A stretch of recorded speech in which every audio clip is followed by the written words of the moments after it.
喂，你哋喺度傾緊咩啊？重慶雙飛6天，包埋機場稅，團費先1998，抵唔抵啊？抵！朝早我哋會喺福田口岸集合，乘坐旅遊巴去到深圳機場。嚟到重慶第一站肯定係仙女山大草原啦，乘坐小火車去睇獨具魅力嘅仙女山。仙女山被譽為東方瑞士同南國墓園，係國家5A級旅遊景區，以獨特嘅高山草原、原始森林同埋多變嘅喀斯特地貌而出名。第二站，我哋去到武隆天山山橋，呢度係張藝謀電影《滿城盡帶黃金甲》同《變形金剛4》嘅取景地，亦都係世界自然遺產。第三站，我哋嚟到重慶九里城，呢座隱藏喺彭水縣嘅苗族秘境，絕對值得你專程前往。佢唔單止係一座建築群，更係一座活態嘅苗族文化博物館。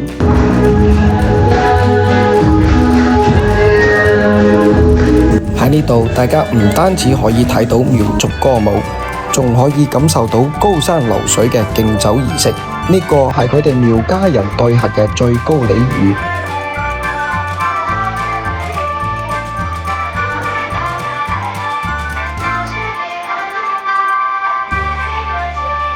嚟到洪崖洞，先真正感受到三聖嘅浪漫。武陵山大理谷被譽為地球上最古老嘅傷痕，係2.5億年前地殼運動形成嘅喀斯特地貌奇觀，亦都係國家5A級旅遊景區。呢度峽谷幽深，負氧離子爆棚，被稱之為天然嘅森林氧吧。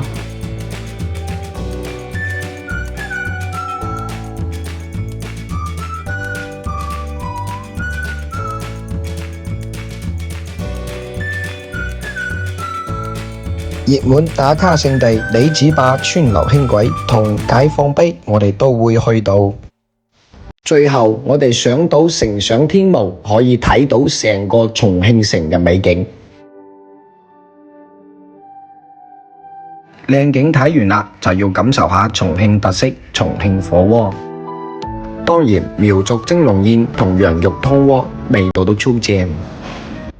食飽之後，睇下我哋入住嘅酒店先。大堂富麗堂皇，前台仲準備鐵心糖水。